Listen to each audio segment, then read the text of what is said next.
my friends, welcome back to my channel, The Moody Pages. I'm Chanel, your fellow mood reader.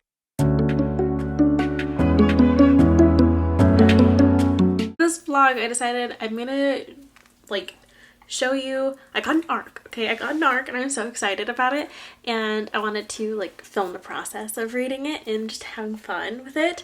So that's what we got today.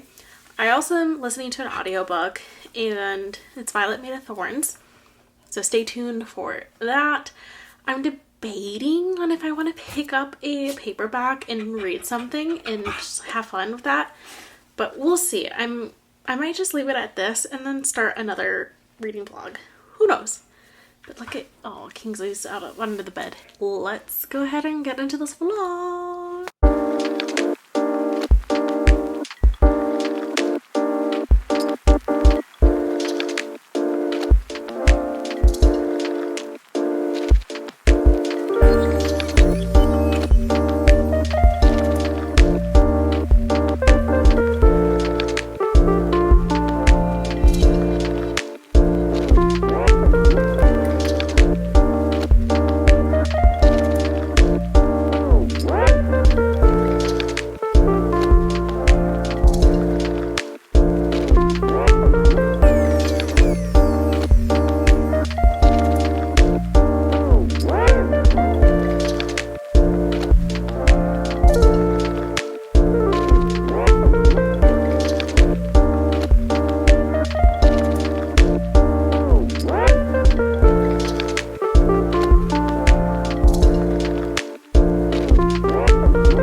Decaf.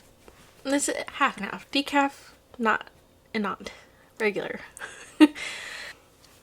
Found out I have COVID. Cool. Also just got rejected for this dream job that I was wanting and actually had a chance at.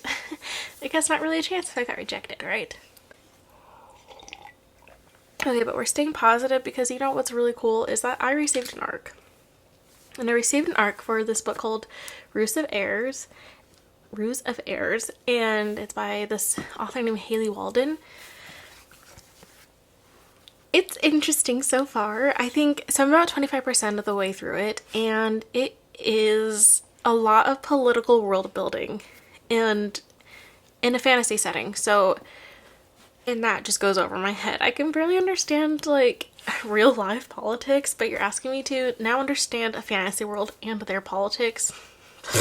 Okay. I'm trying though. I'm really trying. So it starts off with a point of view from this boy named Thorn. So I guess in this world, to become an heir to the throne, you have to fight in these trials. And then you'll be deemed worthy enough to be an heir. The main king right now is this guy named Arthur. And he is on his second wife. He's on the hunt for a second wife, and he is actually searching outside of his clan for his second wife, which is unheard of for these people. They stick within their people, they stick within their clan. So that is just mind-boggling to begin with. That's crazy. Thorn wants to enter because he wants to know why the heck Arthur's doing this, why he's breaking tradition. We'll see. I don't know how that's gonna go for him. So then, next point of view we get is Oda, which is this girl who was from an outside clan. Her and her family left everything behind to become a part of this brand clan. But she's still considered an outsider, and she fights really hard every single day to prove herself to be a part of this clan brand. And Thorn is her trainer. They're fighting in the sparring ring and whatever. And she's also a healer, so she has healer magic. One thing that's interesting that I'm taking away from this is that Arthur gets to decide who the winner of these trials, so the new heir, he gets to decide their wife. And weird that he gets to decide their wife, but okay. And he has a choice between 5 girls. The heir gets to consummate the marriage, and then the girl gets taken away for 5 years, and no one in the whole entire clan gets to know who the wife is. So they don't even know whose wedding they got celebrated. And the heir cannot release the identity of this girl.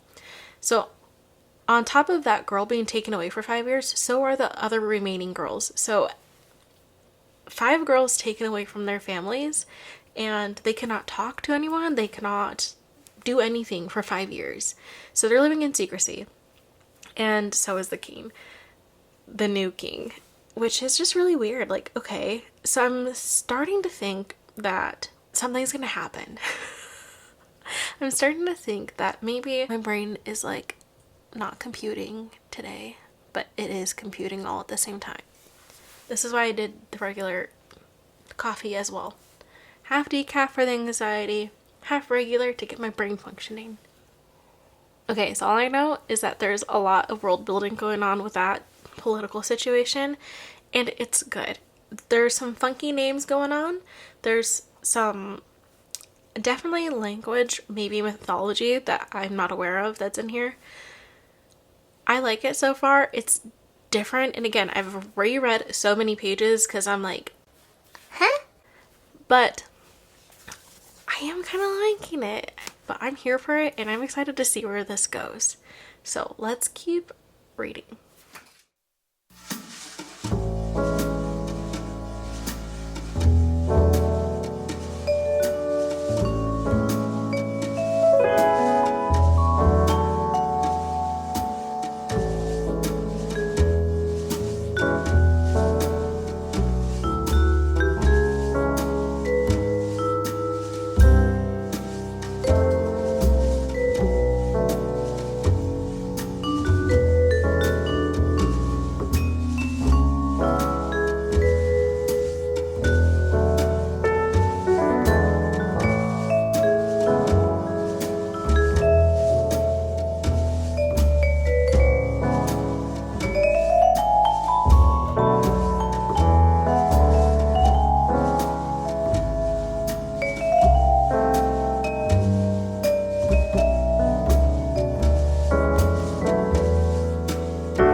Okay, so I had an interview someplace else, same day as the job rejection, but it was just like one of those like film ones. I think I already mentioned that. It was like one of those you had to record yourself. So this was the fit, just like a t-shirt and then a blazer, and then just wearing some joggers. So they don't know that, okay? They don't know that. But I did get a call about, oh yeah, so here was like the lighting, and then there was a laptop. Shout out to my daughter. I did get a call from a different company asking to interview me next week. Thank goodness. What a roller coaster of a day. What a roller coaster of a day. All right, back to reading. This isn't a vlog about Chanel's job search.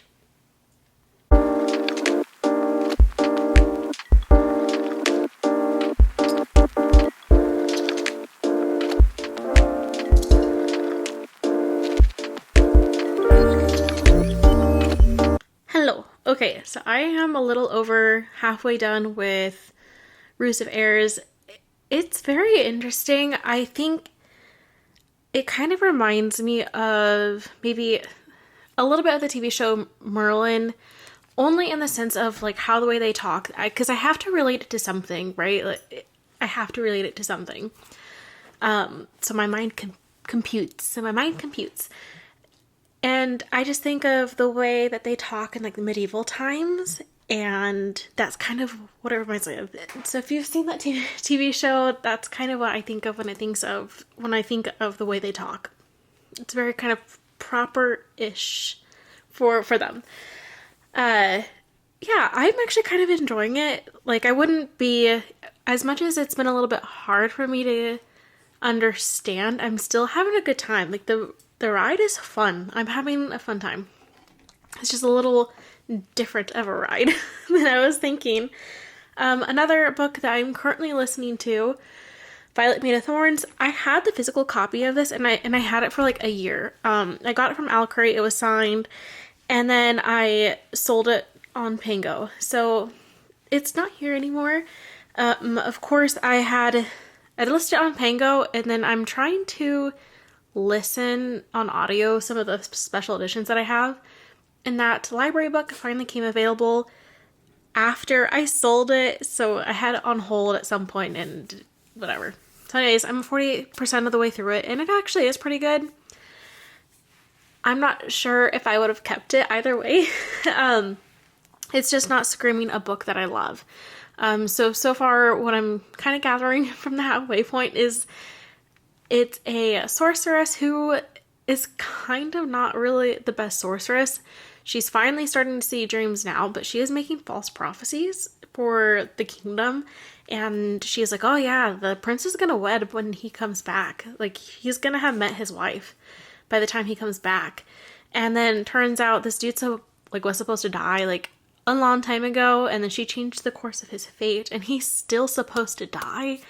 And I don't know, you can tell that there's a little bit of tension, like, chemistry between the two of them. So I'm interested to see how that plays out. But yeah, it's a little interesting because the main female character is a little bit gray with how she's interpreting the seers, like the prophecies, because she's not really interpreting or seeing anything. She's just making it up as she goes. So not the best seer person ever. So I'm going to go ahead and listen as I put some dishes away. I can't really read and put dishes away, so I'm just going to listen to the audiobook while I do that.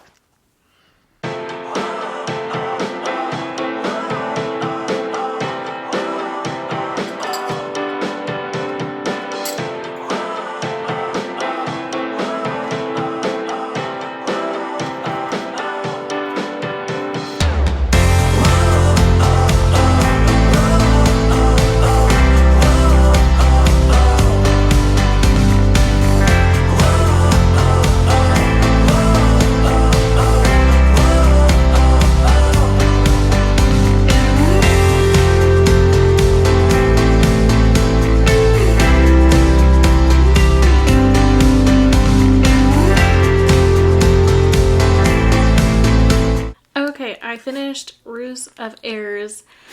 It was okay. It wasn't my favorite book. I gave it a 3-star. I had a really fun time reading it.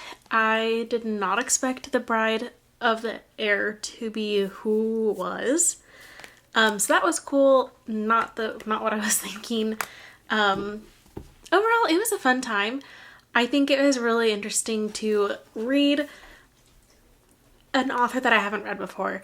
So as I was giving the review and I was submitting the ARC feedback, where you had to provide the link for your review, it did say that it's an epic fantasy, and I was like, that's the word I was looking for. It's an epic fantasy. So there's a lot more political intrigue and political world building in that type of way. There's not much of world building itself. I had a hard time trying to understand what something looked like. Mainly just because they were so focused on a character-driven plot and the politically driven plot. Which is fine. I still enjoyed it. I was there for the ride. I'm not sure if I'd pick up book 2, just my honest opinion, but I think if you're looking for a good, clean, fun, epic fantasy, this is it. It's a really short book, so I finished it in a day. I'd recommend it if that's what you're looking for. I think I would have probably picked it up to begin with and made my decision from there. It was a fun time. No regrets whatsoever. I am going to keep listening to Violet Made of Thorns and hopefully finish up tomorrow.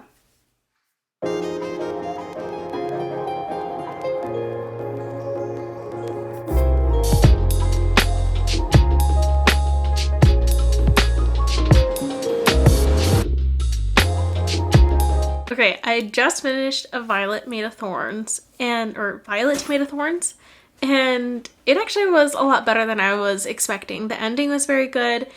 It kind of reminded me of, what's that series? Curse for True Love, because there's a lot of fates. There's a lot of fates involved, or I think it's a retelling of a story just based off the ending, but I actually really enjoyed it. I gave it 4 stars. It was a fun listen, very captivating.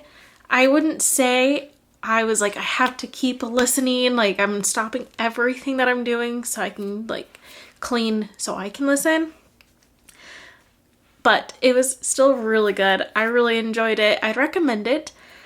I was debating on if I want to start a paperback or like a physical book just to, you know, have all 3 in this vlog, but I think I'm just gonna leave it as this, a ebook and an audiobook, and we'll see how the next video goes, because I think that's where the fun will be, is me trying to figure that out.